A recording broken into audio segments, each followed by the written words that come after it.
Breaking news, breaking news, breaking news, everyone. JLR investigates. We have historic flooding occurring right now in North Carolina, Tennessee, and western South Carolina. This is very bad, people. Come on in. I got one of the scanners. I'm listening to one of the scanners, and all I hear is a bunch of rescues and people trapped all over the place, with law enforcement announcing that roads, they can't even access the roads. And this is just one of many counties. I am looking at the Broadcastify scanner right now, listening to it. And this would be in Polk County, North Carolina, just south of Asheville, North Carolina. They had major, let me turn the scanner down and let's talk. They've had major flooding. Roads washed out, communities leveled. This is bad. This is actually worse than it was in Florida with Hurricane Helene. This was parts of Hurricane Helene after it made landfall, pushed up through eastern Georgia, and just dumped massive amount of rain on the North Carolina, South Carolina border, and along with Tennessee. Eastern Tennessee in the mountain region. It's horrible, folks. And the images are out. And it's very bad. The governor just put out a press conference. We're going to play that. Just south of Asheville. Asheville's bad itself. But people are tweeting out that all the roads going in and out of Asheville, pretty much you can't get in. And I wouldn't even try it. Simple fact at gas stations, there's no gas. There's no internet. Power's out. In communities outside Asheville, it is bad. And even Asheville got its flooding itself too, folks. But it seems like the majority of the rain was just south of Asheville. According to maps, they say that just south of Asheville got 9 inches of rain. But you're talking about communities here, right, mashed along the border of South Carolina and North Carolina. Hendersonville, just south of Hendersonville, Brevard, 45, 41 inches of rain, 30 inches of rain. I mean, you got to be kidding me. In a hilly, mountainous region, that water has to flow. It's flown, it went right through communities, leveling out. I mean, I know you guys saw the images. There's just so many of them. I do not advise anyone even to go in that area. I know some people were like, JLR, boots on the ground. No, we can't even get there. You can't even get there. I think Interstate 26 going out of Asheville is open now. But north of Asheville, don't even think about it. And it's very bad. And even on Google Maps, folks, I'm going to get Magnolia in the chat. There is so many alerts all over the place on Google Maps with this, with the flooding in North Carolina. So let me just zoom this out and just show you. We're talking about this area here. So we were down here at the eye of the storm, Perry, Florida, in this area. All this stuff here, by the way, could have very well been Atlanta. It all seemed like it went east. Atlanta got some flooding, but nothing like up in here. Nothing. Gatlinburg, I saw flooding in Gatlinburg, but the storm hit here, and it jogged a little bit more east than it was supposed to. It was supposed to go up like this way. It was supposed to go up this way into Tennessee, but instead, it actually went a little bit east of Macon, Georgia, and then went here and just dumped massive amount of rain in this area. Now, there's so many alerts and so many floodings all over the maps here of western North Carolina, Boone. I mean, there's so many towns. I can't even name all the towns that are affected here. We're talking about a disaster that's going to take a lifetime to rebuild. It is that bad, folks. And it seems like Asheville, North Carolina has been like the staging place where people have sought sanctuary and fled all around this area and went to Asheville. However, there's like no internet service in Asheville, but there's alerts popping up all over the place.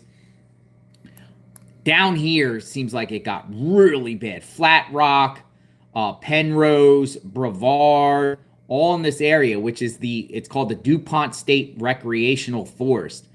Now, there's back roads there that are completely washed out. A lot of these communities are already in the valleys as it is, and you could just see the rushing water. It's terrible. It's terrible. Like, for instance, here's the alert for Hendersonville, or Henderson, North Carolina. Transylvania, North Carolina. And it says here, according to alerts here, let me spin this over here.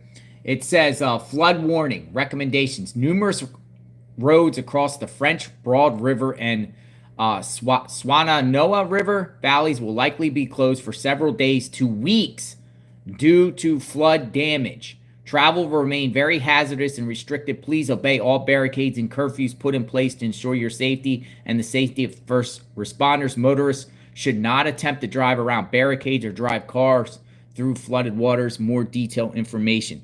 So a flood warning is in effect until early Tuesday afternoon. Look at that, folks.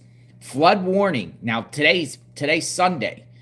This has happened a couple days ago, all the way into Tuesday afternoon. The flood warning is extended for the following rivers: the French Broad River, which affects Transylvania rivers. It's bad, folks. And this is just one of many counties. One of many counties affected south of Asheville. But Asheville got it really, really bad, too. It all got bad. Chimney Rock. Oh my gosh, have you guys seen the footage out of Chimney Rock? I mean, it was bad. I mean, there's just so many stories here about this situation, and I want to show you. Now, so far, they said about 65 deaths now. We can't even grasp how many deaths are in those mountains of North Carolina. It's very bad, but the images are out. The images are coming out of communities. Here's just one of many examples. It just looks like all hell on earth.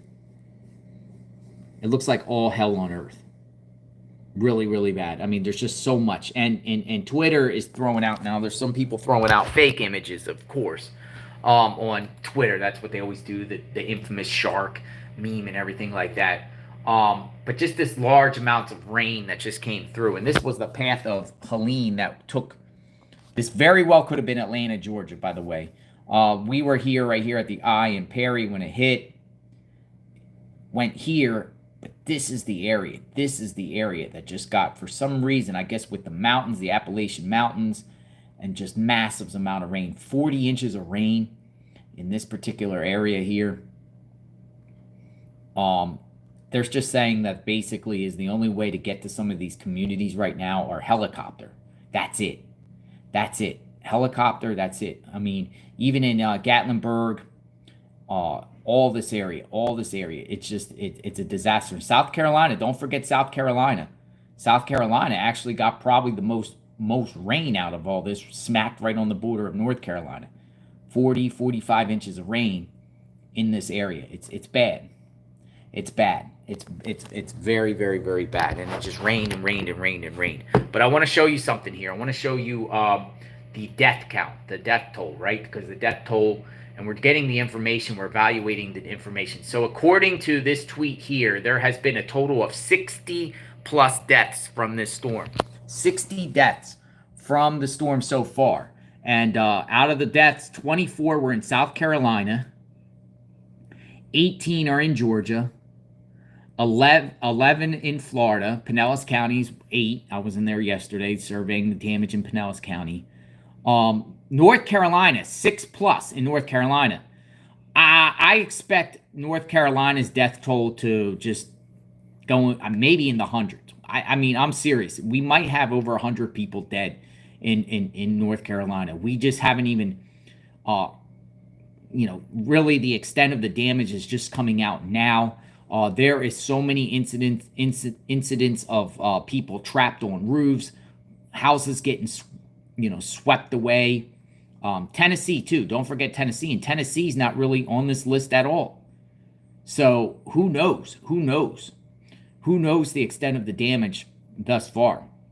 It's bad. It's as bad as you can be. So the governor actually spoke yesterday late afternoon. I'm assuming that he'll give a press conference. Now I'm looking at the flight radar. I'm also looking at flight radar, which I find a little bit shocking here. Is I don't see any helicopters in the sky, considering that the roads are impassable. This is the current flight radar here, and I'm zoomed in Asheville, North Carolina area. And if you look around, I don't even see helicopters. But this is really remote out here.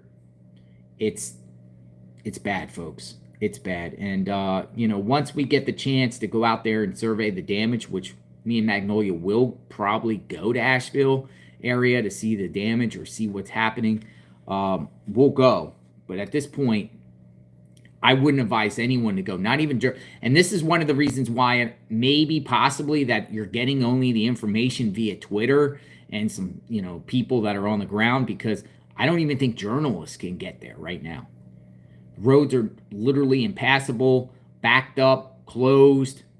I mean, going from, you know, Johnson City, Interstate 26, closed. They said part of I-40, water washed across I-40, just across the entire interstate on I-40, closed. All these roads closed all over the place. They're washed away, and we don't even know the extent because the media can't get out there.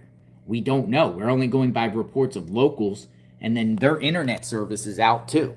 It's bad, folks. It's really, really bad. So we got to keep an eye out on this and kind of bring public awareness of what's going on. I've been looking on the scanner itself, but they're saying here I-40 washed away.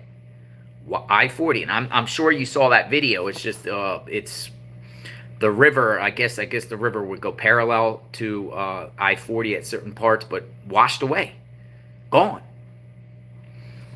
People are saying, so come on in. I mean, this is bad. This is a community in Tennessee. Hospital underwater. There's just the images that just keep coming out are just, it's sad, because I think thousands and thousands and thousands of families have been affected here. And it's just hard to get there. You know, and another thing that's hard to do too is I was looking at Broadcastify, this scanner. This is Broadcastify, the only really scanner that's up and running right now. A lot of these scanners here don't even have service. Like this would be Asheville. They don't even have a Broadcastify for the county. You can't even listen to that. And then other counties just to the south, Henderson County, they're offline. Their scanners are offline. Here's another one. Transylvania, they're offline. Jackson County, they're offline. Macon County, they're online. Macon County Dispatch. Clay County, offline. Now, I've been listening to Polk County, which is just southeast of Asheville. This is Asheville. Is this called Buncombe County? Buncombe? I mean, it's bad, folks. So I've been listening to the scanner. It has 6 people on, but I've been just listening to so many welfare checks. I mean, we can listen all day, and you can listen to the response from law enforcement saying that we're trying to get to these homes. But we can't even make it to the homes. The governor spoke yesterday, so we're going to listen. I got the press conference here. We're going to listen to the press conference, and then we'll get Magnolia in the chat, and we'll further discuss this. We should go up there and try to bring public awareness and show, but just now's not the time. And I don't recommend anyone, even outsiders, going in. Let these people, because you're getting off, you might divert resources. Other people might get stuck. I don't think it's wise for any out-of-towners to go in at this time. It's just not safe. It's not safe. And I don't see it receding right now. Maybe some spots the water's receding, maybe not. I don't know. But we're going to listen to the governor right now, and we're going to listen to the governor talk. He gave a press conference yesterday, and we're going to bring public awareness to this. This is worse than Florida. We thought Florida was bad. Steinhatchee, Keaton Beach got it's disaster. Keaton Beach, that island there, is pretty much wiped off. It's not an island, but it's right on the water there. It's completely wiped off. Horseshoe Beach. It's bad, folks. But now we're talking about North Carolina, which seems like it's worse than Florida. Rescue teams are being assisted from... Governor, here we go. press conference.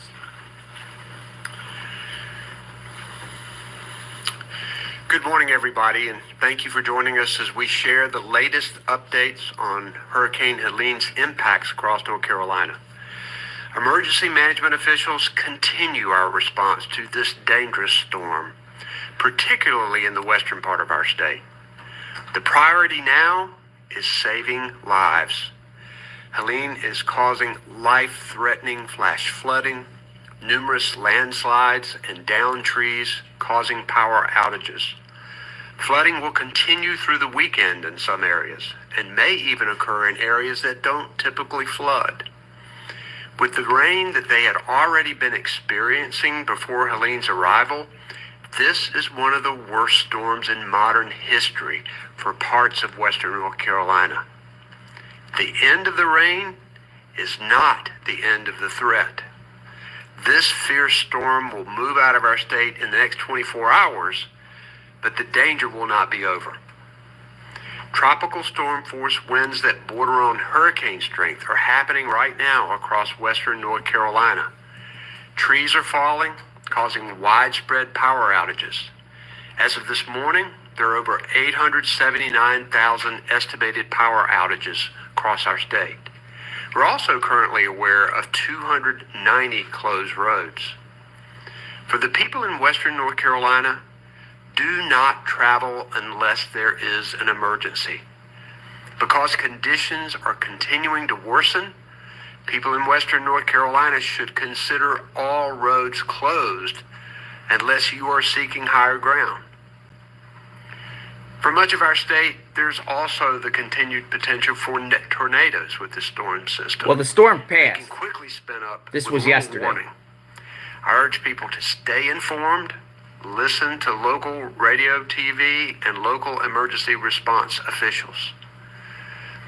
Sadly, our hearts are heavy as we report 2 deaths, one in Catawba County due to a motor vehicle collision on a flooded roadway, and one in Charlotte due to a tree falling on a home. There will be more as we know this storm is continuing across our state. We are working to try to prevent as many as we possibly can. And in all parts of our state where there is flooding, remember, do not drive through floodwaters. As I've said so many times, we've lost too many North Carolinians who've driven into floodwaters. So turn around, don't drown. The state emergency response team's efforts will continue to work with local officials and support impacted communities today and throughout the weekend. Our state search and rescue teams are being assisted from teams from more than a dozen other states, and I'm deeply grateful for their work to save lives. Currently, we are aware of over 100 swiftwater rescues since the beginning of this event, but we know there will be many more.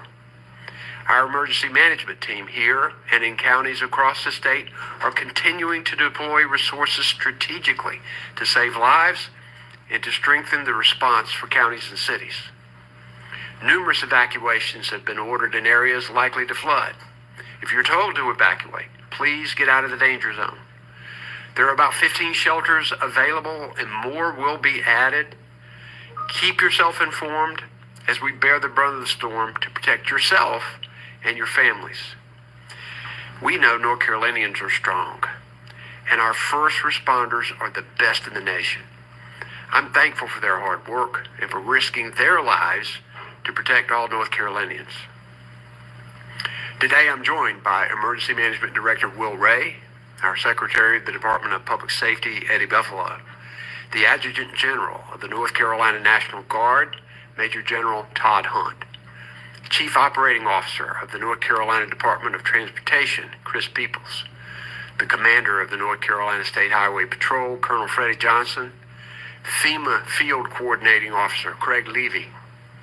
Our sign language interpreters are Brian Tipton, and behind the scenes, our Spanish language interpreters are Yasmin Mativier and Erica Kugler. At this time, I'll ask Director Ray for his update. Will? Thank you, Governor Cooper, and good morning, everyone. North Carolina is currently experiencing the impacts of Helene, which will continue into Saturday. As we said yesterday, North Carolinians Saturday. should remain. All right, so we were 1 day behind. So I just wanted to say the point. I wanted to give the point that the governor spoke, but he hasn't spoken since. So they posted that yesterday. Today's Sunday. So what's up? Where's the updates? Where is the continued updates? You got things like this happening.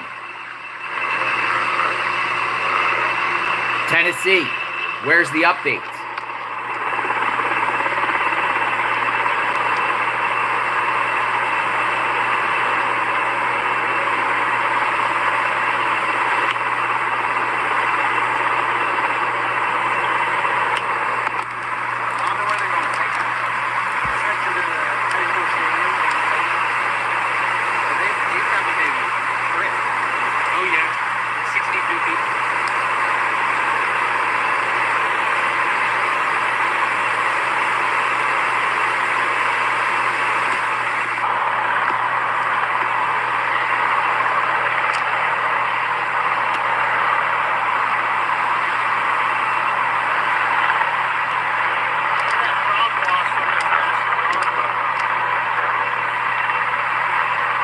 People are saying no electricity, no phone.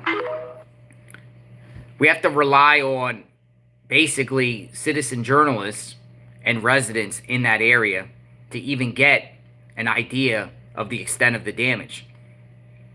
I thought that press conference was yesterday. It was actually Friday. That's why it was kind of weird when I was listening to it. I was like, well, they're acting like this. The conditions are still going on. But since then, I haven't heard a thing from the governor. And it's Sunday. And it seems like the worst was yesterday. And even today. Where are the officials? Where are the officials? One of the this guy's really good. I like him on YouTube. Ryan Hall, y'all. He pretty much said it. And he said here, I'm gonna get it right here as we get what he says. Let me get it so you guys can read it, but or you guys can see it there. Let me get it right here. Give me 1 second.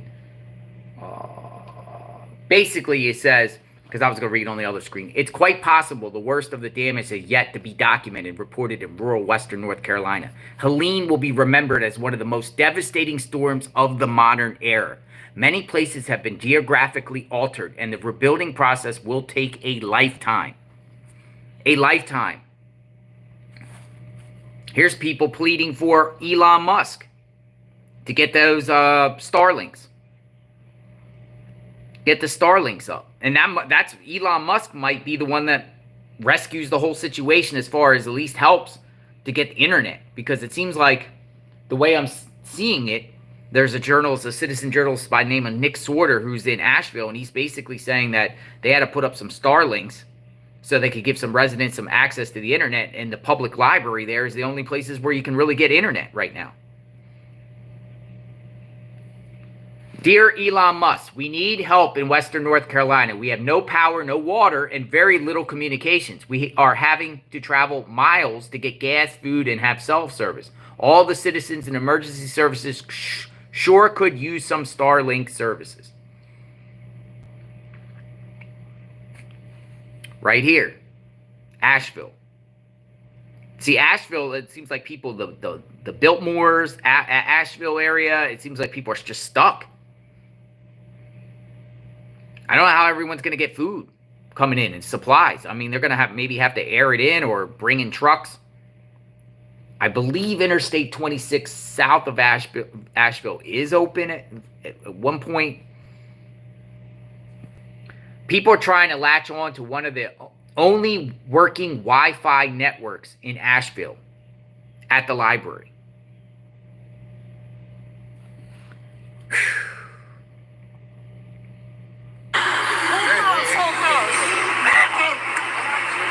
Houses.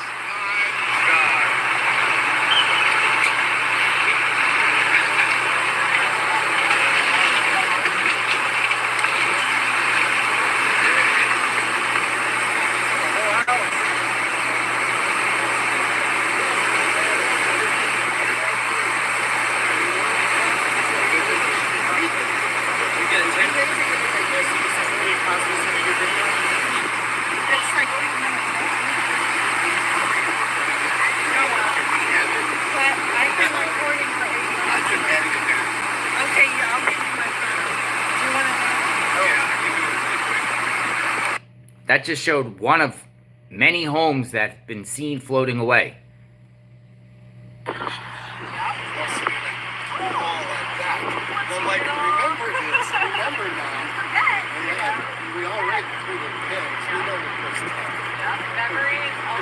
So far, and I've been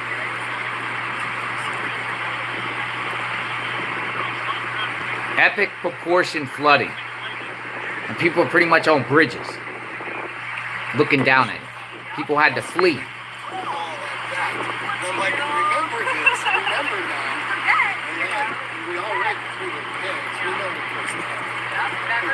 only goes back so far, and I've been here.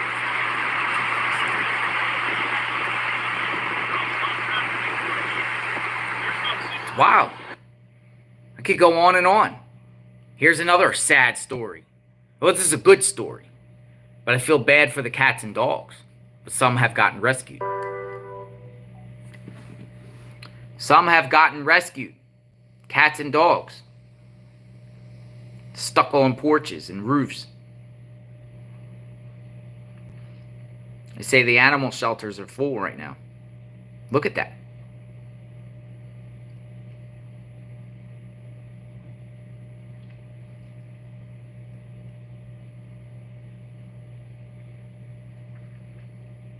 See that? Look. Poor doggy. There's just dogs and cats. Trapped. Of cats. Dogs. Animals.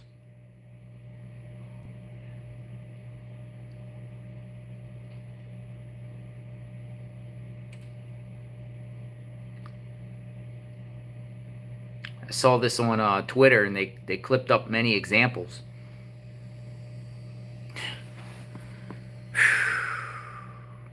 You can't really blame homeowners for that in a sense sometimes, because sometimes when the flood is coming, your dog or cat might be running around somewhere else and you can't find you. You got seconds. Some of these people had seconds. They had to get out of there. Seconds. Because the water's just rushing. I don't know if you guys watched that one video where it just rushed down it just went down, swooped past the side of someone's home, and literally the guy's like, it took my car away.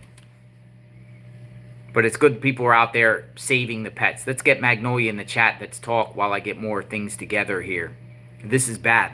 But we're going to go out there and survey the damage. Couple days. We're not going yet. We're not going yet. We're not going boots on the ground yet. Hello, Magnolia. Hello. Magnolia, what is the latest? What is going on here, Magnolia? Because we said, oh my gosh. I mean, we've been surveying the damage here in Florida, going up and down the coastline. But this is crazy, Magnolia. Yeah, I've been seeing where the guy you just mentioned, Ryan Hall, and I think his brother, and some other storm chasers that were in the area, they were able to set up Starlink in a couple different places so that people could at least reach their loved ones, because the issue here is that they have no cell service in these areas. And so there's just tons and tons and tons of people that are unaccounted for, and their families haven't heard from them. So they finally got those set up and posted instructions for people that need to use it. So I think right now the main thing is for people to, get in contact with their loved ones to find out if they're safe.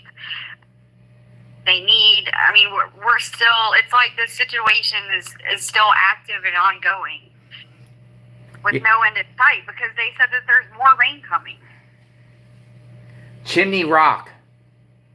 I'm seeing this clip here of Chimney Rock. And I'm going to spin the camera around to show the people of Chimney Rock, or there are people about Chimney Rock. They're saying this town here, and I keep saying this is Highway 9.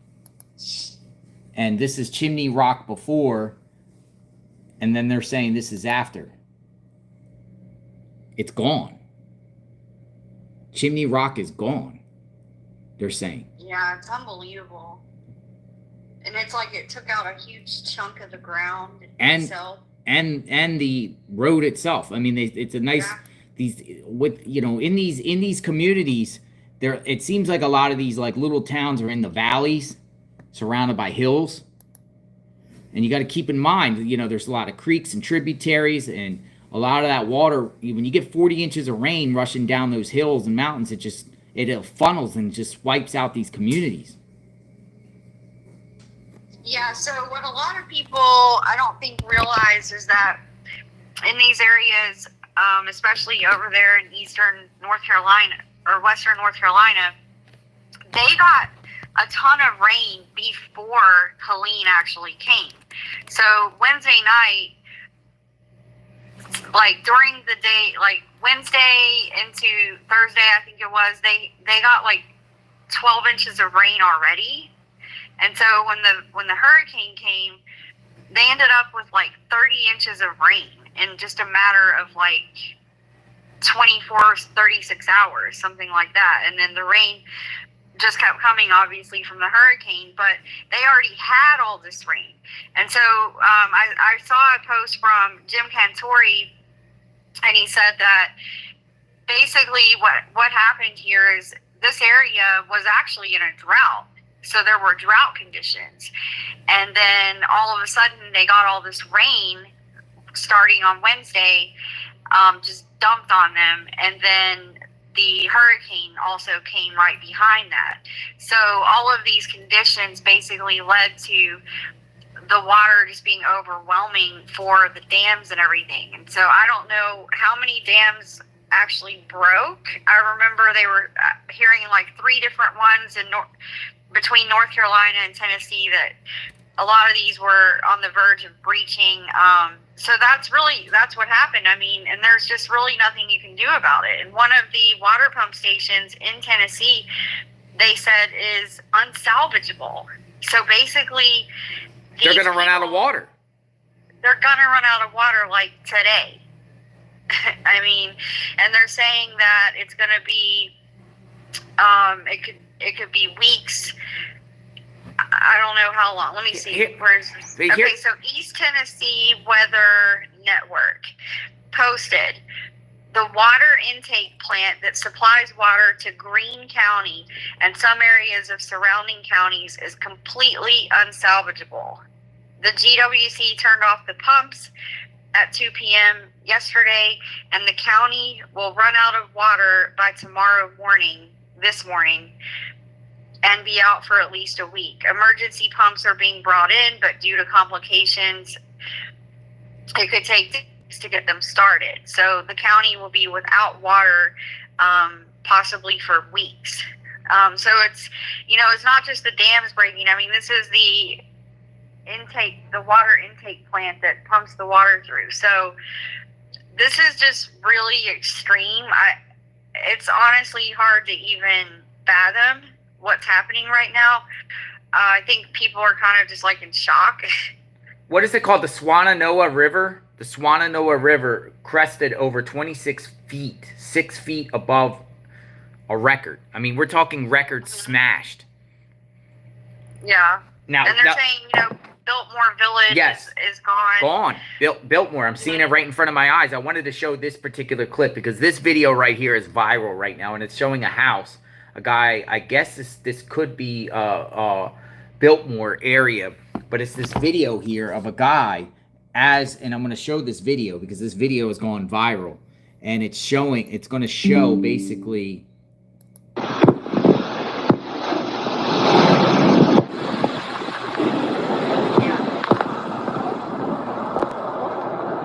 I'm okay. Bye.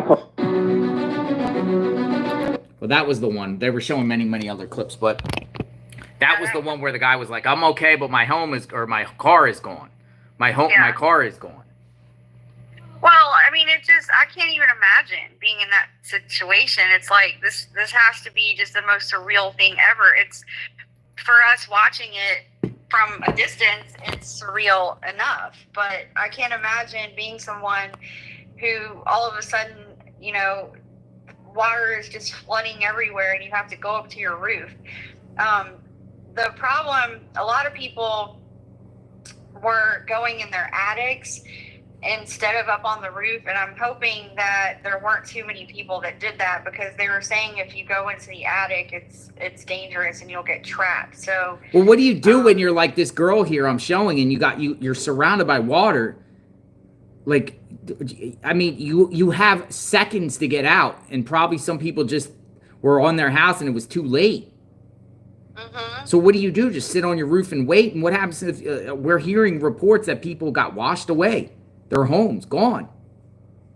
Yeah, because some people went up on their roof and then the house itself washed away. So, but here's what I want to say something, man.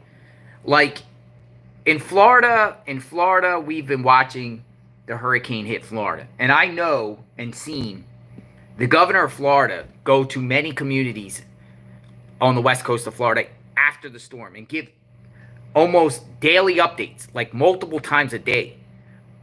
That press conference I just played from Governor, was his name, Cooper? yeah. He gave days ago. Mm-hmm. I haven't heard him say or speak anything since in the last 48 hours. Yeah. I mean, where is the leadership? Where is the leadership here? Yeah, I didn't even see that update from Cooper until you sent it to me. I didn't even know that he had done a press conference. Magnolia, I thought that was posted yesterday. I Yeah. found it from yesterday, but appears that was a press conference from Friday. Yeah. Where is the governor? Like, listen, the governor should be giving at least 2 press conferences a day, morning and night, to give updates and what they're doing for those residents in just North Carolina. I mean, we're also talking about South Carolina. The governor of South Carolina also spoke too, McMaster. He spoke for like 55 minutes yesterday. But where is the North Carolina governor here? I'm not sure. I don't know. Because if you look on Flight Radar 24, what I just showed you, I don't see choppers in the sky in that area. I don't see none. There's none. Why aren't they going into these communities and at least surveying the damage and understanding what's going on? One scanner is up in western North Carolina. One scanner, Polk County. That's it that I seen in the affected areas. Everything else is offline. Why? Well, they lost service. They lost pretty much everything. So, I read that in the updates from some of the storm chasers that put the Starlinks up, they said that even the police was using their Starlinks because they just lost cell service and everything. So, yeah, I don't know where Roy Cooper is or what he's doing exactly, but I mean, it's like you don't even have words for this. I don't even really know what to say at this point. it is, I mean, if you go down Twitter, you could just see just tweet after tweet after tweet after tweet of the damage in these communities after the fact, and it's horrifying. This reminds me worse of the Johnstown flood on a massive scale that affects a much bigger scale. I mean, Johnstown flood, but that it's like a dam that breaks, and in effect killed a lot of people. But what I'm saying is, I'm just seeing, I'm seeing so many clips out there of devastation. But where at this time, what are they just waiting it through, or they just can't get there? It's so remote. I mean, help me understand this.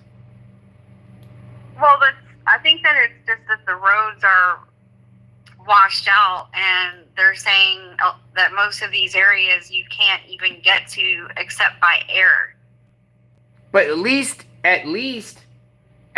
share that information out of where they can get to and where they can't to keep the public informed. I bet you people are scared to death. Imagine living in these little small communities, and there's so many I can't even name. I mean, I'm looking on the map here of effective areas. We got so many little towns on the border there.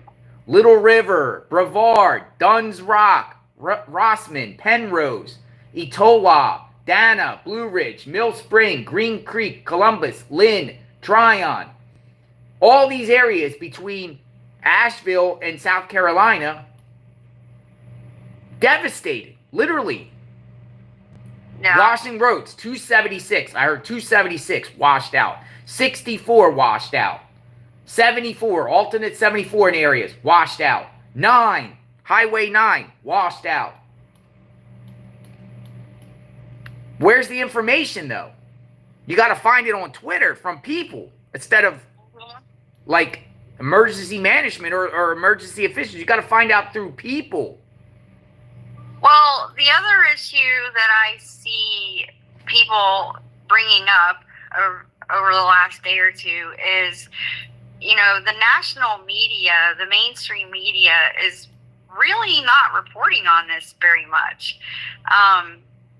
People have pointed out that if you go to New York Times or Washington Post, you have to really scroll down their pages to get information. So it's almost like they just don't care about the story. Because if you go on like New York Times or whatever, they're talking about all this different political stuff and Ukraine and the election and all these other things. And they really aren't focusing too much on reporting what's happening in these areas right now. Well, speaking of Ukraine, I don't want to throw it. That's their job. That's their job to basically inform the public of what's going on. And so I think, you know, that's the role that the media plays in these situations. They are supposed to inform people of what's happening, where it's happening, where the roads are closed, all these different things. And so they're just not covering this. And we kind of, like you said, it's like all the information that we're getting and the videos, they're all coming out on social media. Look, here's another example. Just I've seen many of these Magnolia. It's like people trapped in a home. Oh, I hope not.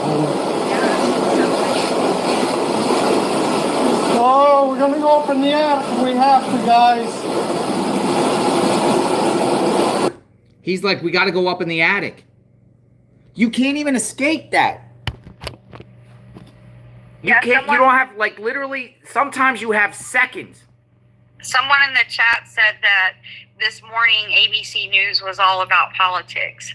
So, yeah, I mean, that's a big issue to me. I just, it's unbelievable that we are, you know, this is probably, we talked about this last night, you know, as far as hurricanes and storms and things like that, this could be easily the worst storm ever, just because of how many states and how many people were affected. I mean, Katrina was really bad, but it was isolated to that southern Gulf Coast area.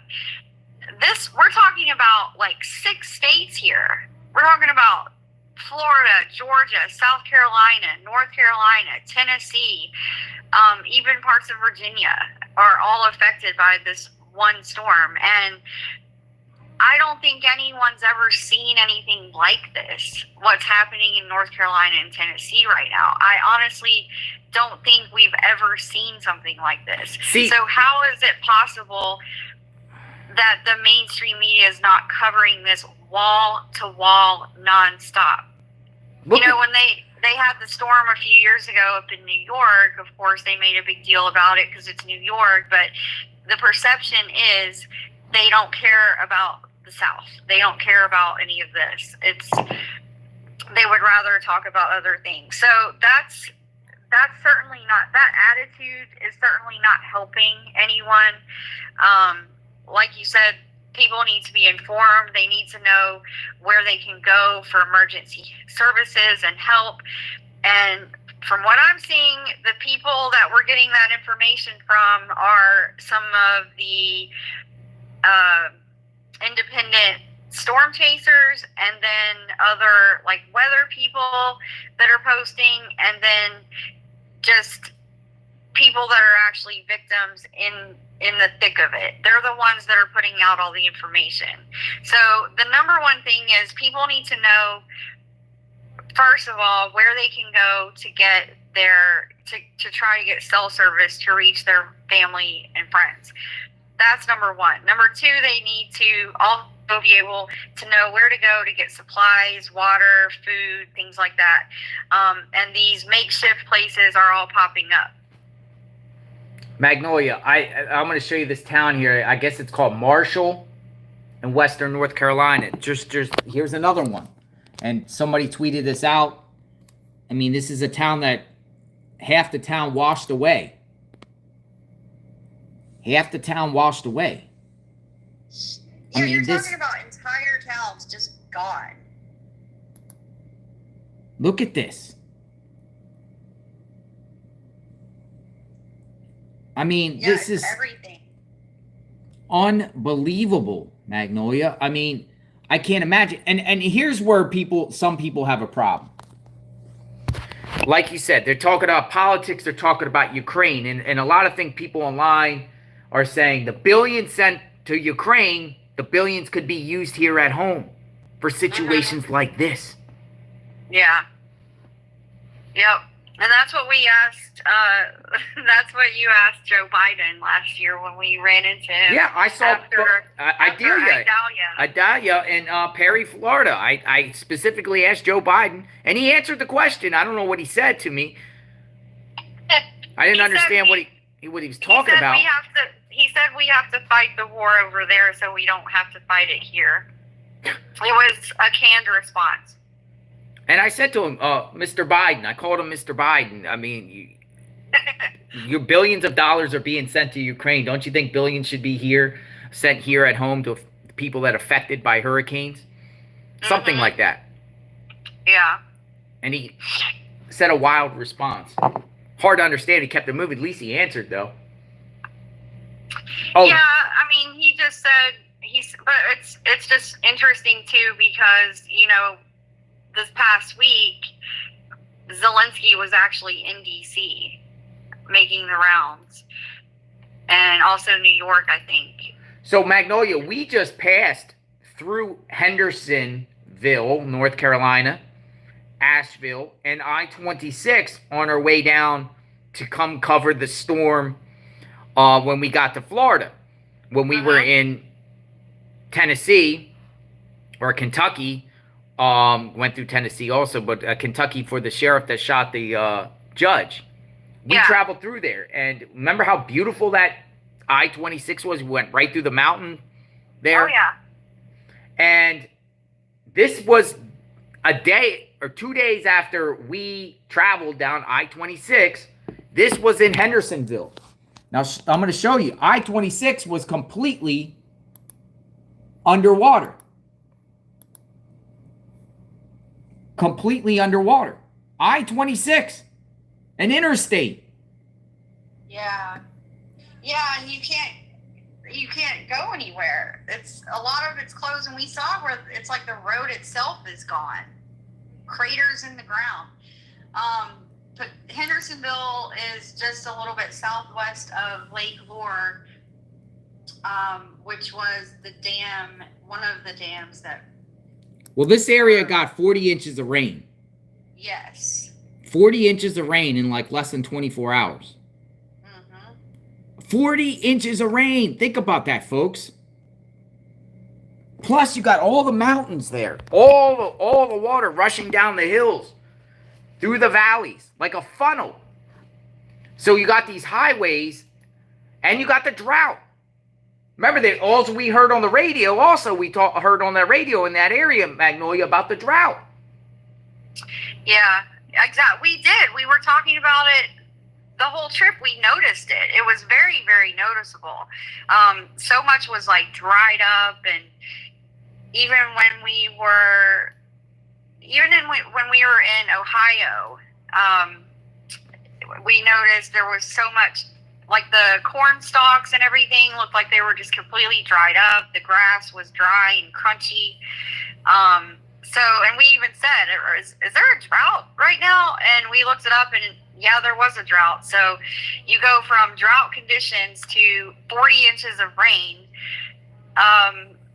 That's not good. So someone in the chat, Son of a Beach, posted that they're 2 hours east of Asheville and got an emergency note this morning that no one is allowed beyond I-77 on I-40, which is Statesville, North Carolina. So going to try and help will not be an option. No, So you can't go there. That's the other issue, is that all these roads are gone. They're closed. So even people that want to help can't really get in there. And some places are still only accessible by air. Boone, North Carolina. I saw Murphy, North Carolina. You know, west of Asheville, all in that area, you got towns like Cherokee, Robbinsville. You got all that, all those towns there in the forest there, mashed there in far western North Carolina, and no one knows anything about what's happened there. Yeah, because it's like a dark zone. But all that area got at least 10 inches of rain. Mm-hmm. Look at this. This is another example of Chimney Rock, and we showed Chimney Rock, but they're showing the before and after pictures. Look at that. It's gone. This is before, after. Where are all the buildings? Yeah. Oh, man. Now, what Yeah, town? so What we're town did talking she just about- say? What town did she just say she was from?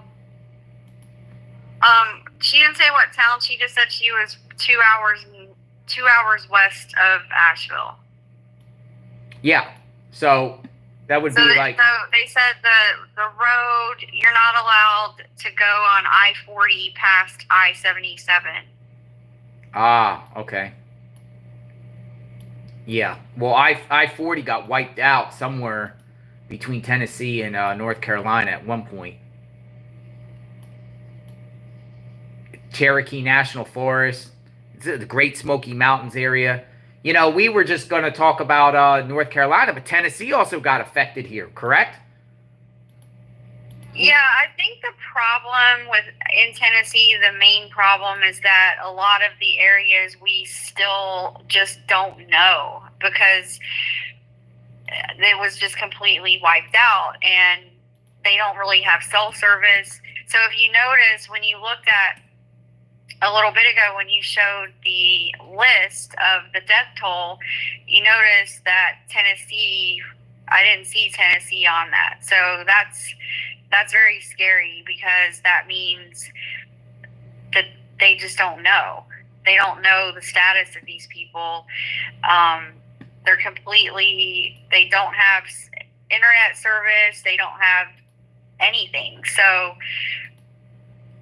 I don't know. I don't know how they're going to get in there. I guess a lot of it's going to have to be done by air. But, I mean, you're talking about, these are major roads that are just gone. Gatlinburg, all in that area, eastern Tennessee. People posted like things like this. Just, oh wait, never mind. So you gotta decide. It's crazy because some people post old footage and see that's one thing. That's a problem too with misinformation too. Yeah. They'll post old storms and try to compare it to new ones. So that also gets people all worked up of not knowing like what's real and what's not, along with not getting the information from elected officials. So what's the next step here, Magnolia?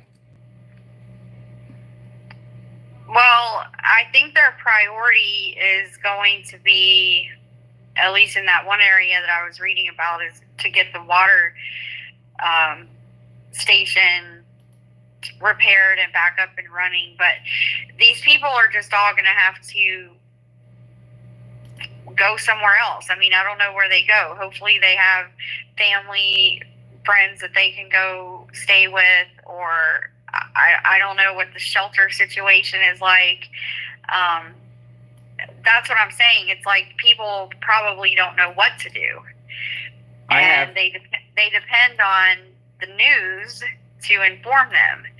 So one issue is that we talked about this too, that it's not like the news can actually go there, boots on the ground right now, but they could at least make an effort to post constant updates to let people know where they can find help and resources.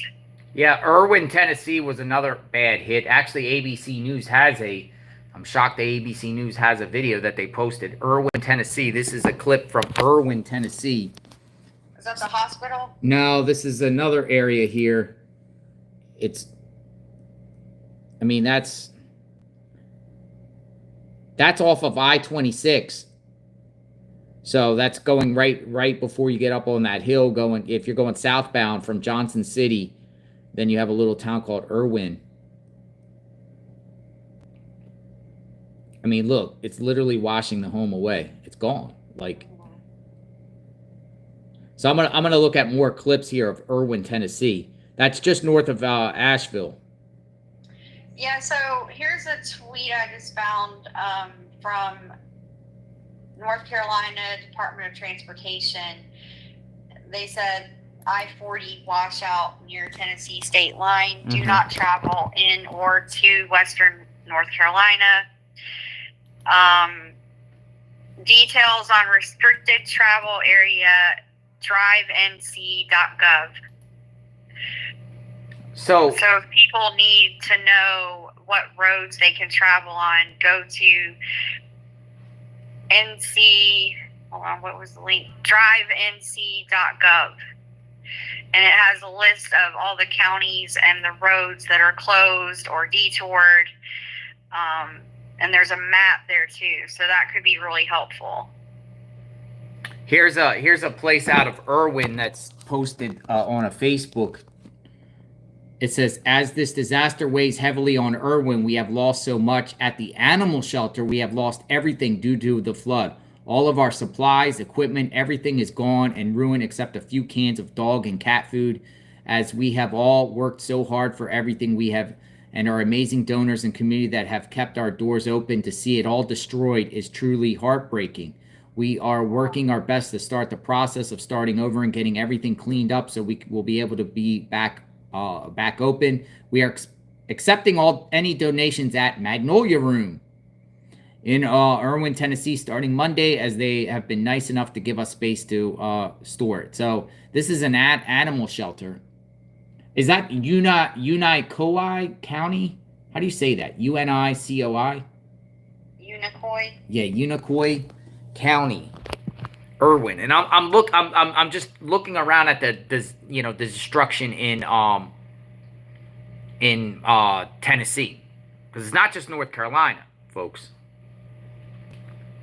But these are just like so many examples. I mean, the endless. This is following the up on the massive destruction in Erwin. A wall of water moving at over 40 miles an hour came rushing down the valley, catching many off guard. There are still 33 people missing. This is coming from a reporter. 33 people missing in Erwin.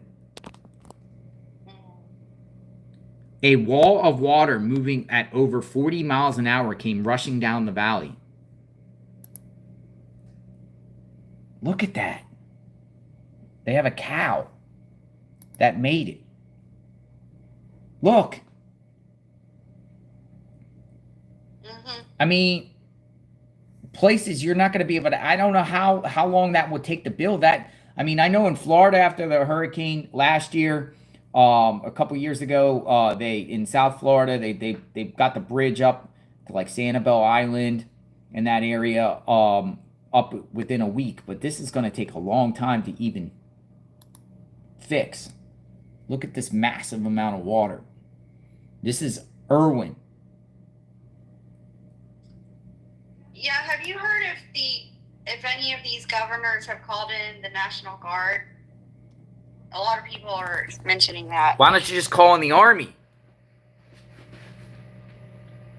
Well, I'm just saying, like, this is at a level that I think you need National Guard. Someone else said Army Corps of Engineers. Yeah, that's what's going to have to be done here. I just don't know what these people are gonna do. This is somebody tweeting out. This is Erwin, Tennessee, about 30 minutes from me. That is the hospital. Virginia sent rescue helicopters to get doctors and patients from the roof. The interstate is submerged. Bridges are washed away. People are missing. Farms have had their barns, crops, and animals washed away. I know we aren't the only community to be hit by the hurricane and floods she brought, but we will be doing a charity stream later this week. So this is Erwin. Yeah, I sent you the video. There is actually video of that rescue from the hospital. There were 54 patients and staff that were stranded on the roof. And there's video of the helicopter coming in. But you can just see the rushing water all around. Roads washed away. I mean,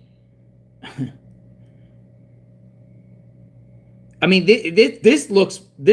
tell you, this looks worse than the 1993 Midwestern floods. I don't know if you guys remember those floods on the Mississippi River and areas in the Midwest in the 90s.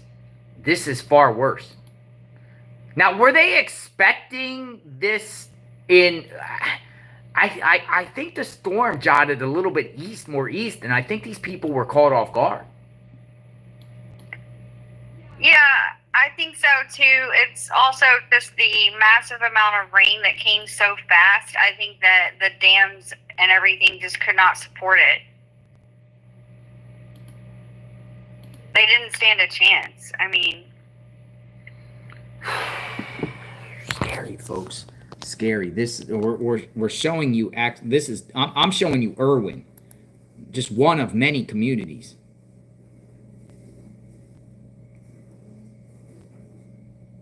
Erwin, Tennessee. It's almost like a tsunami.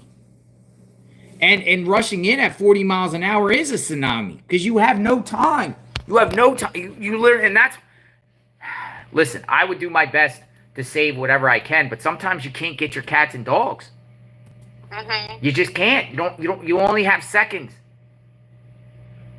And your cats and dogs and animals are all, somewhere else scattered. They're scared. And they probably sense and hear that it's coming before humans. For some reason they know about these events like right before they happen. Yeah, it was... That video with the dogs was sad, but I'm glad that a lot of them got rescued. You could tell they were so scared. I'm going to look at Boone, because I hear a lot about Boone, North Carolina. I mean, we could just go from town to town. It's that bad and that serious, folks. Boone, North Carolina. Yeah, and I remember the other day when they tweeted out about the Lake Lure Dam. The message was like extreme, and they were like imminent failure of the dam. Everyone must leave right now. Like, they didn't have any time at all. It was like, this is happening now. Leave if you can, I guess. And I wonder how many people, when that warning went out, I wonder how many people actually did get to leave versus how many stayed. It seems like most people got trapped. They got trapped because the storm went more east. The storm went more east. Yeah. They got trapped. You cannot drive in that. All the roads, you can't go anywhere. No. At the time, at the peak, this guy's driving through it after the fact, but this is Boone, North Carolina area. Look at that. You got to have like a Jeep or high up tires. It's mud. I mean, and people are in their house. They don't know what to do. A lot of times hurricane people tell you, like during a hurricane, is if you don't evacuate before the storm, you got to stay put during the storm and don't go out.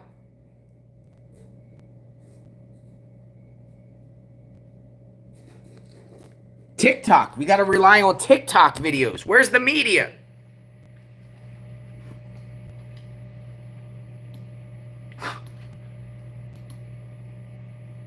Yeah. Parts of road. Boone. This is Boone.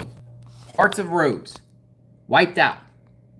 Yeah, Boone is underwater apparently, so.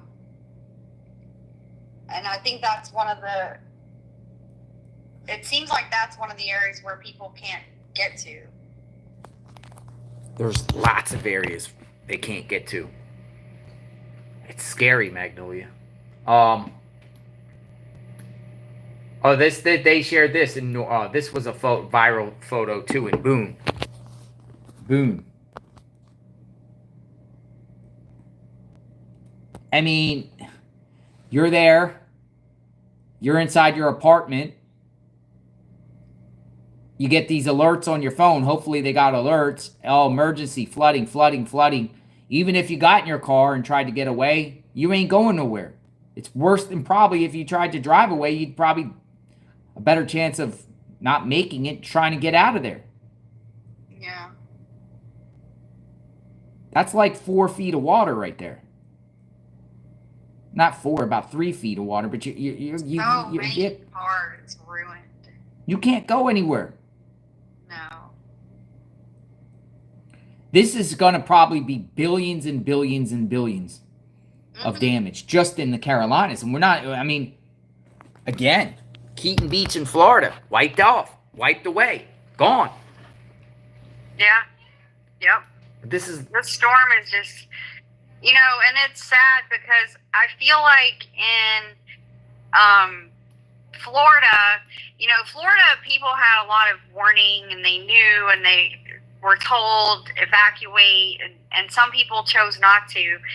But up in these other areas, I mean, you would have never imagined what has actually happened, because I mentioned this the other day when we were live. I lived in Atlanta when a tropical storm came through, and it was a lot of debris and there was some flooding and things like that, but it's not something where you're like, oh, I need to evacuate or anything like that, because you don't expect a hurricane to cause that much devastation that far inland. And we're talking hundreds and hundreds of miles inland is where the situation is happening. So they knew the hurricane was coming because we could see the radar coming that way, and everyone knew that they would likely get a lot of rain and wind and things like that. And so I'm sure people were prepared to that extent, but you can just not prepare for something like the dam breaks out of nowhere and whole town is flooded within minutes. It seems like that's not really something you can prepare for, and I doubt that there were too many evacuations ordered before the storm came. That was what I just showed you was a place called Brevard. It's called Looking Glass Falls. Looking Glass Falls. In North Carolina? In North Carolina. And here's another one, Brevard. More long gas lines. Lines for gas. Still no service, and gas stations are cash only. Lines to get gas.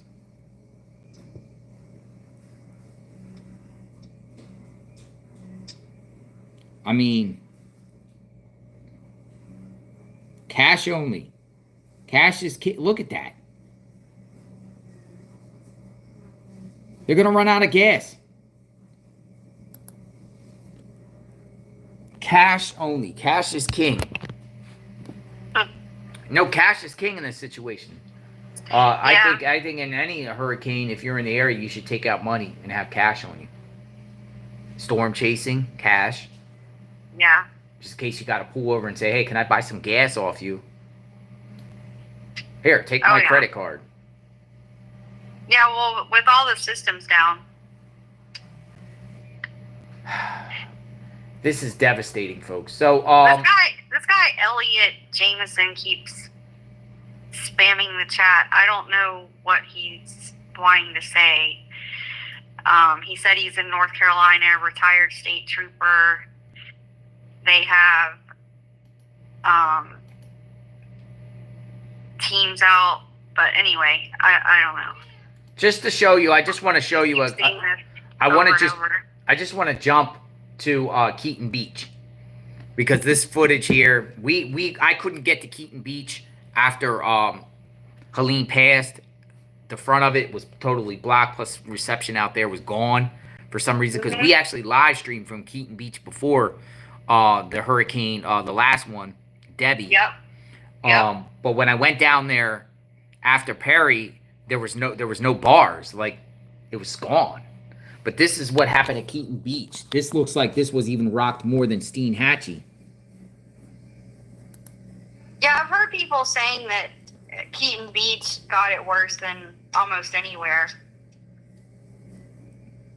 I mean, this is destruction. This is like F3 tornado destruction. Yeah. Well, and they said, I remember when the storm was coming in and they were giving out the warnings, they said that you need to take shelter as if this is a tornado. That's what they said. They said it would cause damage as if it was a tornado. I got blocked. So it's like a massive tornado that just tore through the whole West Coast. Yeah, that was Keaton Beach. I just wanted to show that because we haven't covered. I couldn't get the damage there to see what really happened in Keaton Beach because I was denied access. They weren't letting anybody there. They weren't even letting media there. I don't even think they were letting residents go there until they made it safe. They had the whole place blocked off. Only emergency people. I got blocked by the county sheriff there. Yeah, it's I don't, we'll continue to cover here. Anything else to add, Magnolia? No, I mean, we'll keep watching for updates. There are people out there that are doing recoveries. There's all sorts of, the Red Cross, these different shelters are being set up, places where people can go to use internet and get supplies. And hopefully we will see a bit of organization coming into play where things can at least be a little more organized so that people know where to go and what to do. I think that's the problem right now, is that so many people are unaccounted for and the roads are blocked. They can't get anywhere. So I would just tell people, if you see posts when you're on social media, if you see posts regarding things like where people can go for internet and food and things like that, just make sure that you're sharing that information so as many people see it as possible. Where's Jonesboro, Tennessee? Because they're talking about this too. This is Tennessee. Like barns and things are floating in Jonesboro. Suze, the last update I've seen, the death toll is up to 64. This is Jonesboro, Tennessee. I mean, that's crazy. Let me look on the map and see where this is. Because they're saying that it's like 1,700 feet above sea level. See, what I do is I look at these towns that are mentioned on Twitter, and then I go on Google Maps to see exactly where they're located.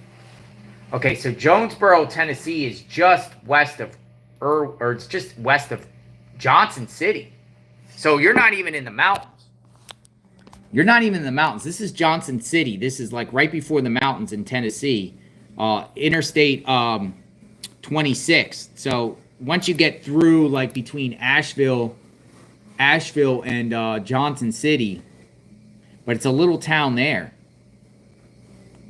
See, we haven't even touched all these towns here. We don't even know what the status is.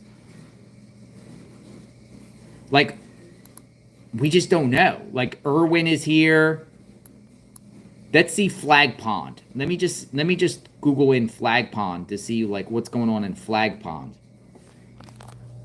And just check out the towns. Yeah, Extreme Armor said, I don't know how this could have been predicted. So, I think leading up to this, they did have a lot of rain in that couple day span right before the hurricane came. They already had like over 12 inches of rain or something. I think that, you know, the Lake Lure Dam specifically, I remember reading posts from people saying that it was closed or they took too long to open it or something along those lines, and the water started going over it and it was in danger of breaching. I feel like the leaders and managers of the cities and the county emergency management, I do think that they could have maybe done evacuation orders sooner than they did, because based on what I've seen, the timeline of events, the evacuation warnings didn't come until right when the dam was about to break. Like right then is when they blasted out that super alarming message that they put on social media, like extreme, you know, get out, leave the area, blah, blah, blah. But I feel like that they could have maybe done that sooner. Because it's like you just don't expect, like I said before, you don't expect a hurricane, which was actually more like a tropical storm by the time it reached those areas. You don't Subtropical. expect this. You just don't expect it. So I think because of the fact that they had already received so much rain after being in a drought, it seems like someone in the city management, county management, emergency services could have seen this scenario and said, okay, wait a minute, we've already got all this rain that we just got dumped on us. Our ground is really dry. We have hurricane force, whatever, coming our way. Maybe they could have done the evacuations sooner so that people would have had a chance to maybe go west and get out of that area. But, you know, that's just hindsight, and that'll be the post-mortem analysis that they do after the storm and see all the mistakes that were made. And, you know, of course, we'll start seeing like the inevitable finger pointing and this person's to blame and all that kind of stuff. But yeah, I just think in hindsight, maybe sooner evacuations would have been better. Here's a town called Spruce Pines, underwater. And now this is just east of Asheville. So they also say a place called Burnsville got damaged too. So I'm trying to get other towns to keep people informed. It seems like it's not just, you know, in these type of situations, sometimes it's like in hurricanes, really close to the eye is where you get the damage. And then, you know, 30 miles or 40 miles outside the eye, then, you know, there's little damage, but not much. But in this, it's widespread, where it's community after community after community. It's almost like everybody in Western North Carolina got affected. Uh-huh. Yeah. Spruce Pines. I'm going to look up Burnsville and see what I can get out of Burnsville. I'm trying to look at these Western North Carolina towns and just putting it on Twitter. Someone in the chat said that Pigeon Forge and Gatlinburg seem to be okay. Just want to make you sure. Okay, so this one had interesting. Here, this one's a tweet, and this puts it in perspective. So this person here tweeted out, just wanted to make you aware, if you haven't heard about the smaller communities regarding Hurricane Helene. I'm from a little town outside of Asheville, North Carolina called Burnsville. Burnsville, Spruce Pine, Little Switzerland, Boone, Blowing Rock, Bakersville. They are devastated. I last heard from my parents in Spruce Pine yesterday at 8:15 as the core of the storm went over them and the trees were falling in their house. All cell towers wiped out. No electricity, no gas, limited food and water, and every single road getting up to them is washed out and not drivable. The only way to get to them is by air. I'm going to send you some images I've gotten from friends who were able to connect to Starlink. It's the worst devastation the mountains have ever seen in our lifetimes. We are worried sick and no one can get in to help them.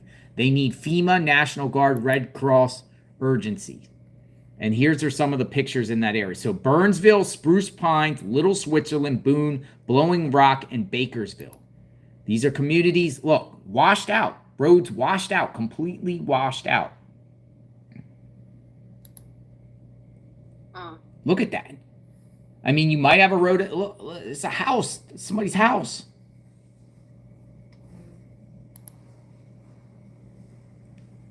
That is insane, folks. So, again, many other communities that probably will never get mentioned in the media. Yeah. No. Someone said there's thousands of people still missing, which I think is probably accurate. And also, someone had asked in the chat which dam broke. So there were 3 dams that broke between North Carolina and Tennessee. The Lake Lure Dam, the other 2 I don't remember the name of right now, but there were multiple dams that broke in these areas. And so the way it started was before the dam actually broke and fell apart, I guess, the water was overflowing over the top. And some people had made comments that they felt those dams should have been opened sooner than they were, because the water just very, very quickly, the water just overwhelmed it and started going over the dams, overflowing. And then it just, from that point, that was imminent failure. This is the farmland in eastern Tennessee, near North Carolina. Look at that.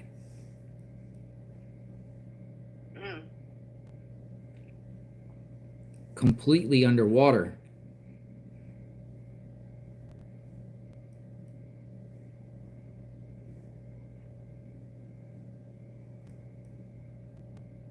Somebody said Dollywood was open yesterday.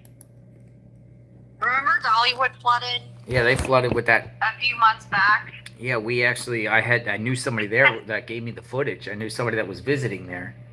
And yeah, and it sounds like it floods all the time there. Just where it's located, the flooding is common. But someone said that they were actually open yesterday, which is crazy. Pigeon Forge is good, they're saying. Yeah, so it really seems like it's this area on the map. It's just, if you zoom out on the map, it's this where the line is, where the state line is. Asheville. What was the other? Greene County.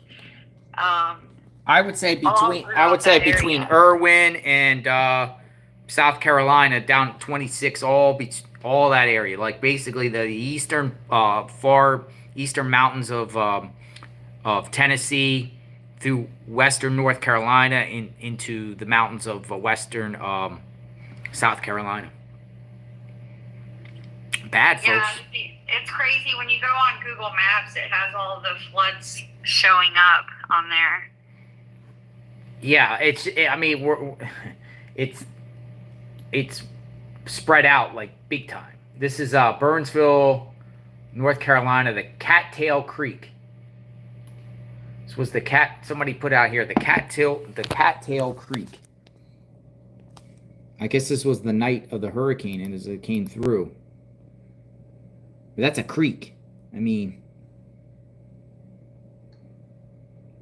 so Tennessee Emergency Management Agency, they have a Facebook page. If anyone needs information there, it's just called Tennessee Emergency Management Agency. They posted out about an hour ago, response efforts continue in Northeast Tennessee. In Carter County, swift water teams and first responders just got briefed on operations in Elizabethton. Grateful for everyone who answered the call. So it does look like they are getting organized here with some of the response. And I know that they're also using Swiftwater teams in North Carolina. We had someone in our chat that said her boyfriend is working up there in North Carolina helping with this recovery, and she said his hotel doesn't have power. So there's a lot of people, you know, it's not just the people that live there that are affected, it's the people that are responding. You know, they're going up there, they're doing this work, they're staying in hotels that don't have power, don't have water. So this is impacting a lot of people. I'm going to show you one of these before and afters. Before, here's before. Right here, here's after. 73 people still missing in Unicoi County.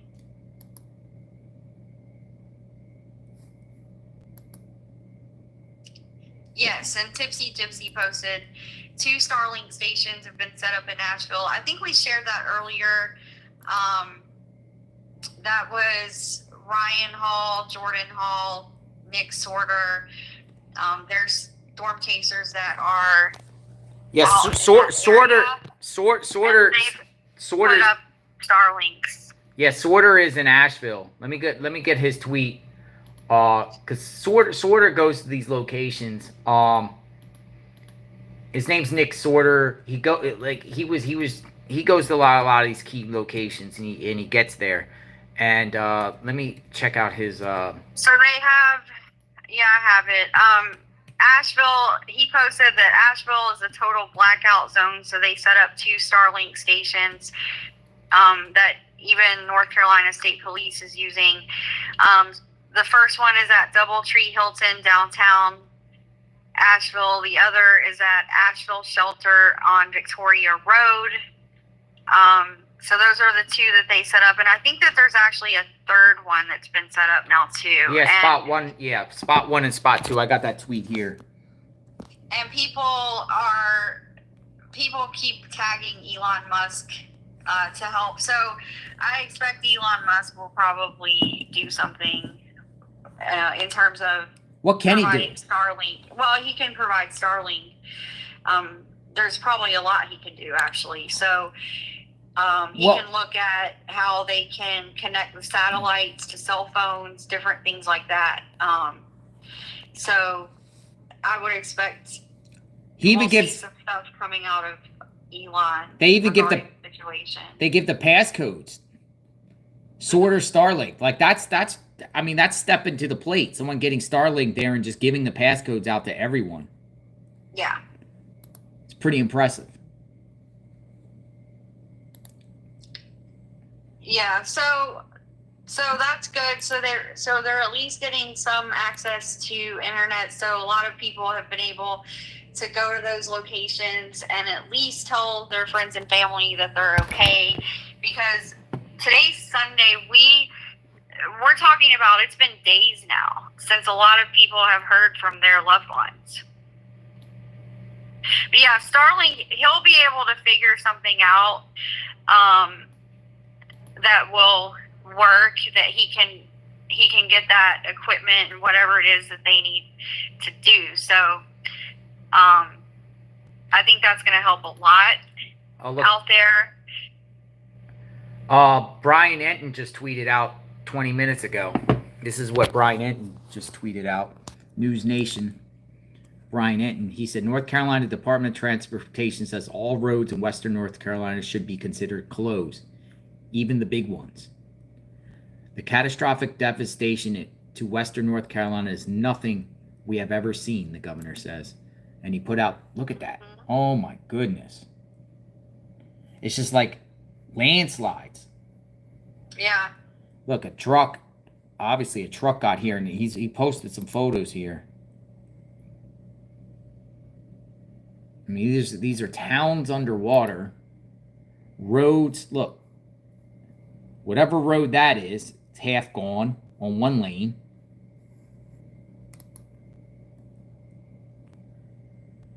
Yeah, Elliot, we read the update from NC Department of Transportation.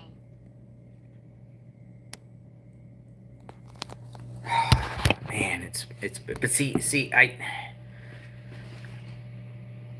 what can we do to make a difference? What can we do? So Donna in the chat said she's wondering how this will affect the election, if they would say state of emergency, or if this would somehow impact elections, which are only a little over a month away now.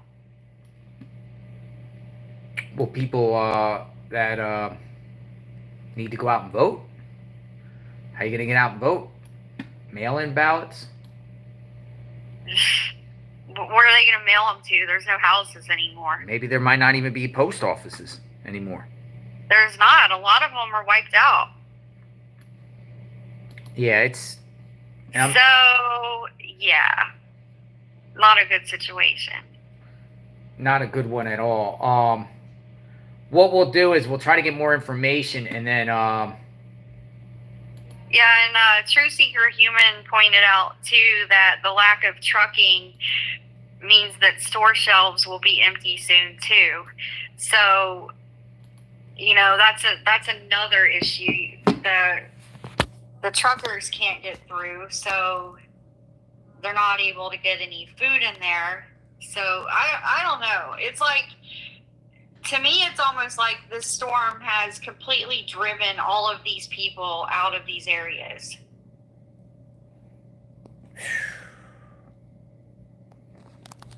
But, again, the storm, it seems like it got more attention as it hit Florida. And then once it hit Florida, it's like, media goes home. Or nobody talks about it anymore. Yeah, I think DeSantis is doing another presser. Well, they said they're sending up their National Guard from Florida. He did, yeah. He said he's going to be... He did say that in the one I watched yesterday, that he would be sending National Guard up to help. So, yeah, that's what it's going to take. You're going to have National Guard, the Army Corps of Engineers, like someone mentioned. This is basically like... They're going to have to just start over from scratch. Like, so you're talking about rebuilding all the critical infrastructure, like the water systems, the roads themselves. It's essentially like rebuilding cities back from scratch. But do you rebuild?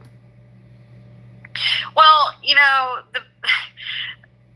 The bad thing about it is these recoveries, sadly, a lot of people try to take advantage of these situations and try to capitalize on the suffering of others. And you see a lot of scams going on after stuff like this happens, and, you know, corruption with contracts and different things like that. So hopefully we don't see too much of that here, but I would expect some of it. So hopefully, though, you know, they're going to have to basically repave the roads. They're going to have to rebuild these water pumps so that these areas can get water. And yeah, some places may decide not to rebuild. Well, a lot of these towns here also, the industries, whatever, plants closed over the years or whatever, you know, and it's these towns are scraping by as it is. Jobs. I mean, I don't. Every town is different. Every town has its own economic situation. So that remains to be seen. This is Elkins, North Carolina. This is another one. I don't think we even talked about Elkins. Here's another one here. Elkins, North Carolina. So, yeah, where's Elkins at? Elkins, North Carolina. I mean, that's billions and billions of dollars. This could be more than just like a hurricane. Like, what it could be cost more than like Katrina money. You know, like what's the costliest hurricane? Let's see, the costliest hurricane ever. I saw someone in the chat mention an estimate of $110 billion, but that'll probably go up. So the costliest hurricanes, Hurricane Katrina in 2005, $200 billion. Now, keep in mind, inflation's up and everything like that. Everything's up. 200 billion for Katrina. Hurricane Harvey in 2017, 160 billion. Hurricane Ian in South Florida in 2022, 118 billion. Hurricane Maria, 115. Hurricane Sandy in 2012, 88 billion. Ranks fifth. This has to be over 100 billion. Yeah. So if that's the case, it would be in the fourth, third alone. Could it exceed 200 billion? I think so. I do, just because of how many states are impacted. This is not just like 1 or 2 or 3 states like Katrina was. This is at least 6 states. Elkins, North Carolina, right? Is it Elkins, North Carolina? Is that the town I was looking at here? It might be Elkins, Tennessee. Elkin. Yeah, I'm looking at Elkins, North Carolina. Elkins, North Carolina. Elkin. I think it's called Elkin. Looks like it was affected. There's so many towns. I could just put in town after town after town. Waynesville. What happened in Waynesville? Waynesville, North Carolina. Waynesville. There's town after town after town. I'm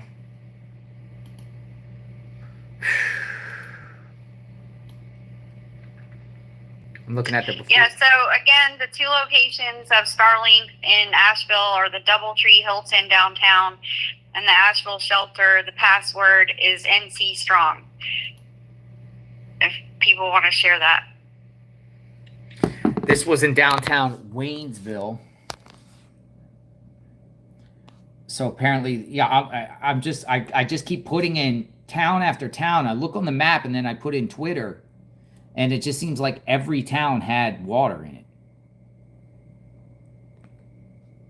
Which town's that? Waynesville. Waynesville, North Carolina. I think it's just west of Asheville. It's town after town after town. Let's look up Bryson City. Let's see if Bryson City got affected. It just keeps going and going and going. Bryson City. Bryson City. Yep. Bryson City. Well, this is a kind of a messed up photo. Bryson City. Yep. Here we go. Bryson City. Bryson City. Here's another one. Underwater.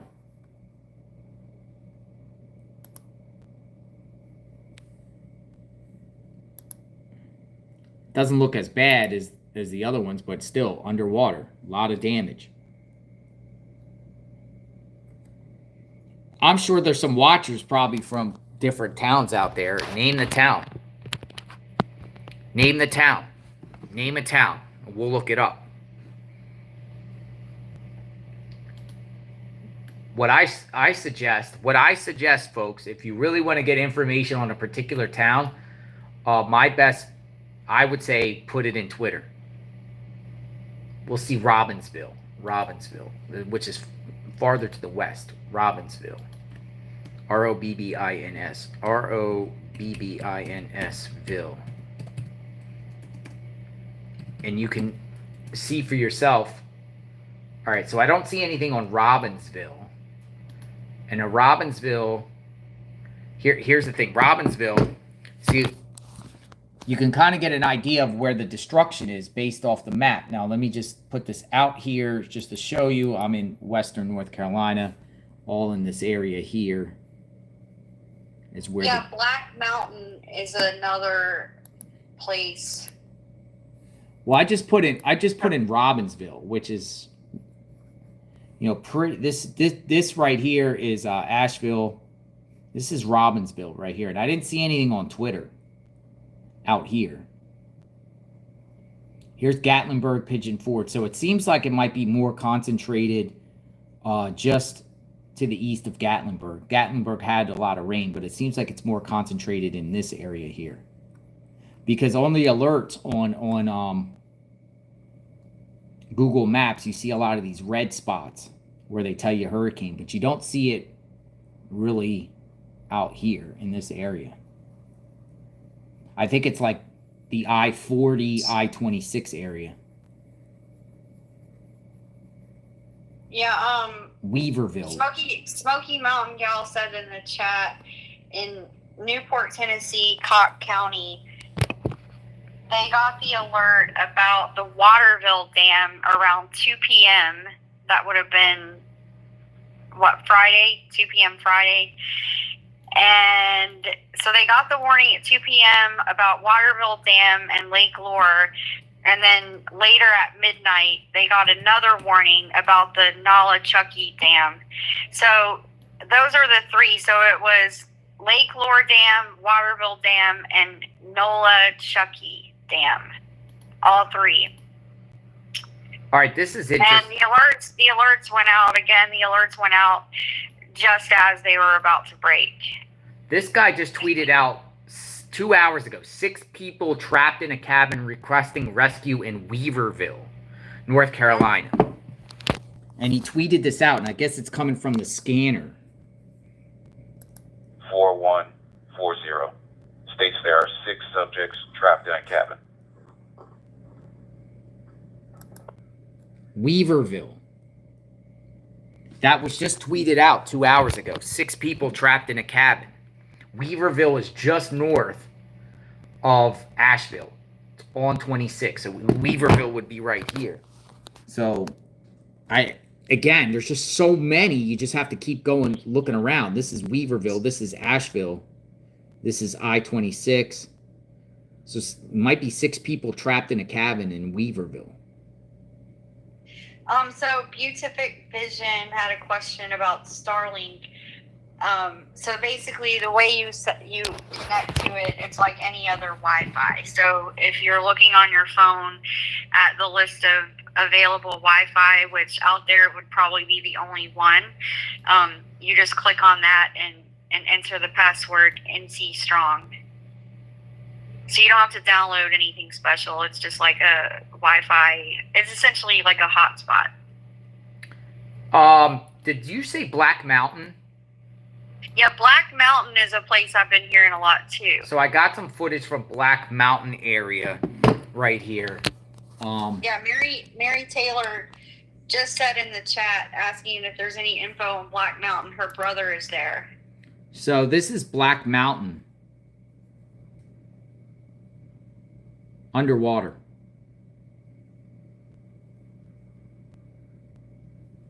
Black Mountain. Oh yeah, that's bad. Yikes.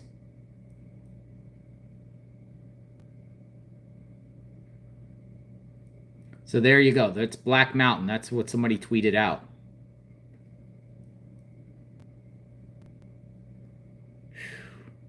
Horrible.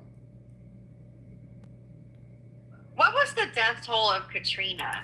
Oh, that the levee, people got trapped. That was like 2,000 people, something like that. Yeah, I think it was in the thousands. Yeah, it was really, really bad. Hurricane Katrina, total fatalities, 1,390. Yikes. Very, very bad. Yeah. Well, and people, it's the deaths occur for various reasons. It's not just people being swept away in the floods. It's people being trapped without their medication. It's car accidents. It's trees falling. It's after the storm. It's very dangerous as well. A lot of people make the mistake of going into these storm-ravaged areas too soon after the storm, and there's electrocutions and so it's just a very dangerous situation. The password for Starlink is NC Strong. yeah, that would be for the Asheville, right? So I'm looking up other communities between Elkins and I'm looking at Erwin. I'm sorry, Erwin in Asheville. Mars Hill. I'm gonna look up Mars Hill. That's an interesting name. Mars Hill. Mars Hill. And it seems like the Polk County is the only one that really has a scanner. Oh, Mars Hill. Okay, here we go. Do not try going on Highway 197 to 226 from Mars Hill into Unicoi. You will not make it, I can assure you. I tried to go yesterday, no go. This guy tweeted out. So this is washed out roads on Highway 197 to 226. See what I mean? Mm-hmm. It's no go. Hey, I think we should also talk about the Tennessee governor. Bill from Lee? him?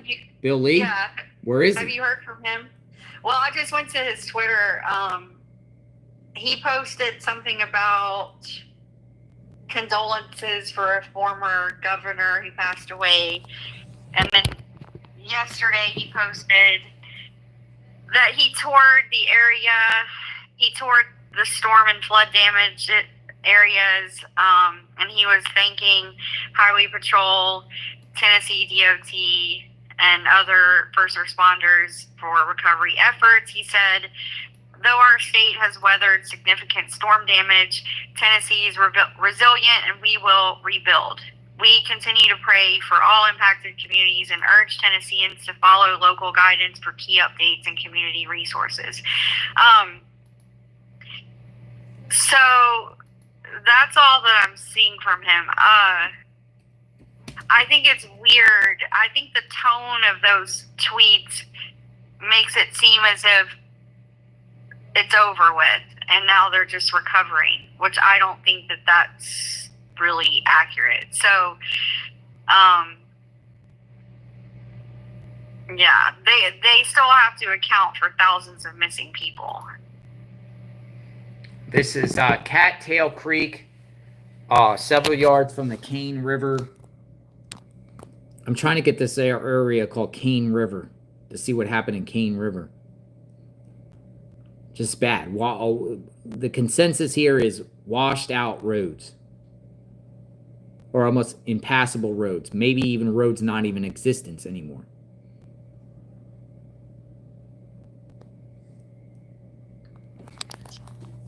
So, Bill Lee, your thoughts? Yeah, we never hear a thing about him. I forget he even exists. I had to actually look up just now to see what the governor's name was, because I never see him come out. You know, we talked about this before.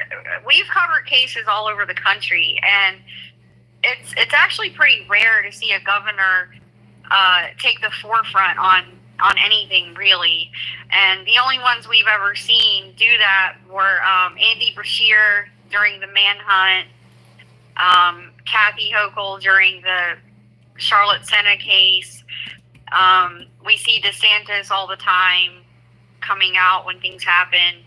Governor Abbott is another one you see a lot of. But Bill Lee, I mean, what's he doing? It's like I don't even remember he exists until I literally sit here and look it up. I mean, even Governor DeWine. I mean, a lot of people don't like him, but and most people probably don't agree with him, but even he came out and spoke, at least during the Springfield stuff the last few weeks. But yeah, Bill Lee, it seems like he's touring around looking at the damage from helicopters, and he's telling people to listen to your local leaders, whatever that means. So it's kind of hard to do when you don't have cell service, I would think. Well, yeah, that's why it's important probably to get the Starlink, so you can at least get, like, imagine being in the dark, no cell service, no food, no water, no gas, and you're just trapped. Yeah. And you don't even know where to go because you're scared to even go down the street because you don't even know what to expect. You might not even have a car. Your cars Yeah, could have most been. people's car. Yeah, I would say the majority of people lost their cars. So Dunn's Rock. I'm just looking at a few more communities here. Dunn's Rock.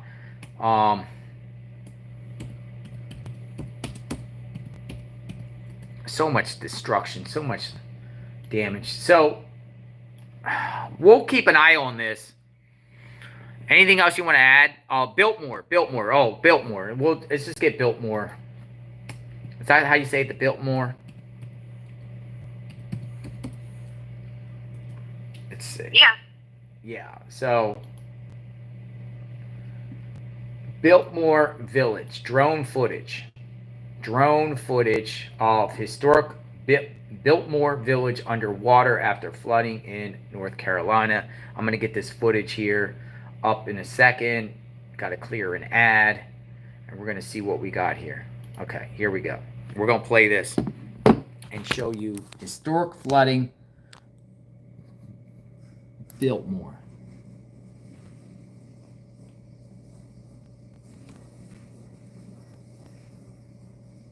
So yeah, it's bad there.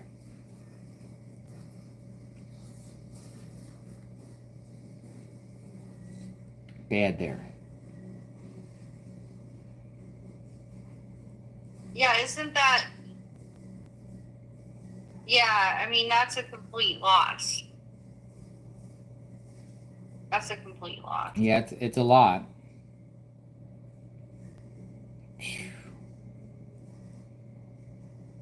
Now, I know a lot of people were mentioning this community in the chat. Yeah, but it's like even if the structures survived, you still have the water damage, which means it's just a total loss because water damage leads to mold, leads to all kinds of other problems. So it's even if these structures somehow are still standing, they're still all going to have to just be torn down, I would think, and basically start over from scratch. But you can't really rebuild something like that because it's historic. The whole point of it is that it is historic. So, it just changes the landscape completely. So someone in the chat said, look up Banner Elk, North Carolina. And I got it here. It looks like they got damaged too. Somebody just tweeted this out. Appalachian News Network just tweeted out the damage. I mean, the roads are gone.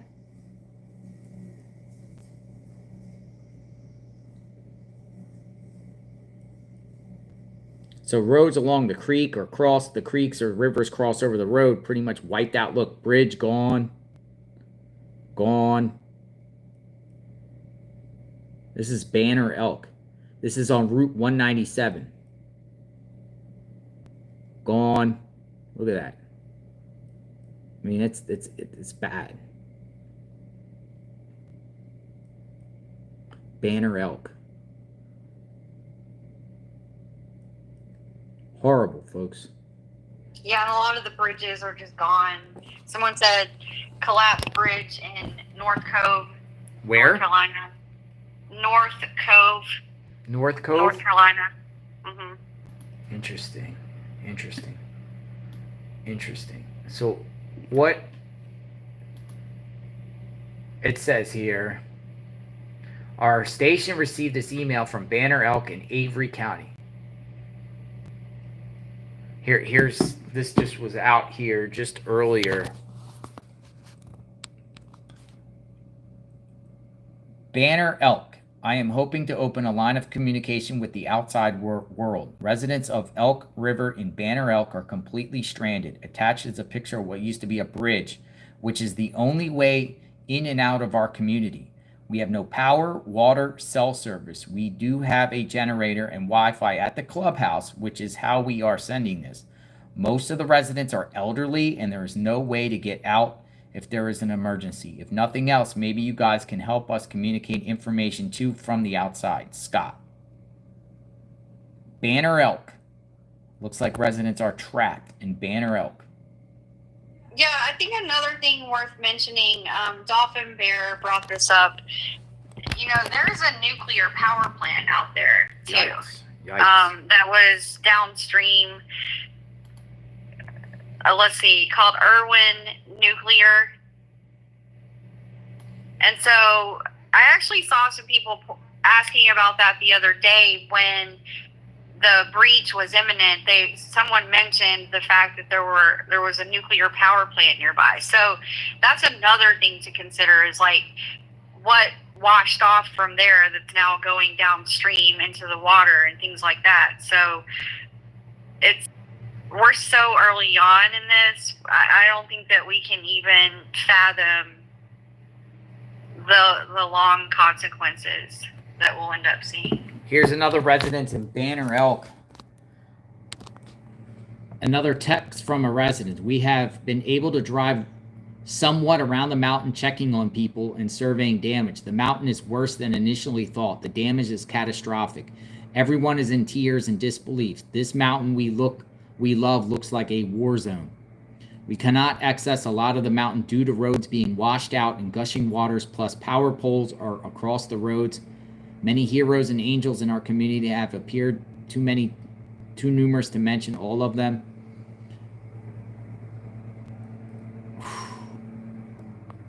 They're trying to clear the roads, it looks like, in Banner Elk. Where is Banner Elk? Let me look up Banner Elk and just see it on the map. Thank you for giving me that information in the chat. Someone in the chat said, got to look at Banner Elk. Banner Elk. Let me just see where it's at, so we have an idea. Banner Elk, North. All right, I got it here. Banner Elk, North Carolina. Looks like it's off of Highway 194. Oh wow, it's Banner Elk is even farther away from Asheville. It's northeast of Asheville. So Asheville, North Carolina, is right here. Banner Elk is way over here. It's completely out there, and like there's not a lot of civilization out there. Elk Park, Sugar Mountain, Fosco, Newland. So it seems like this area up here has also been affected. This is Asheville. You know, we've been talking about a lot of the stuff here in this area, but it looks like Banner Elk way up here has also been affected too. Just to the southeast of Johnson City. Banner Elk. Wow. I'm gonna look at this Blowing Rock and see what happened in Blowing Rock. Governor giving an update at 12:30, we're told. Which governor? Which governor? We should give an update. He needs to give an update. Blowing Rock. We need to get as much stuff as possible. Blowing Rock. All right, let me just see here. This is bad. All communities in Western North Carolina need help, not just the Asheville area. Boone, Banner Elk, Cherokee, Blowing Rock, Mars Hill, and all of the even smaller communities in between. Having growing up in Western North Carolina, I know that these communities will bounce back stronger than ever. I like the optimism. I like the optimism. And then you got 9,100 people without power in that area. It's more than that. Well, there's still over 1 million without power in South Carolina. Last number I saw was 1.3 million in South Carolina alone. Oh, wow. This is probably 25, 35, 38, 40,000 in Western North Carolina without power.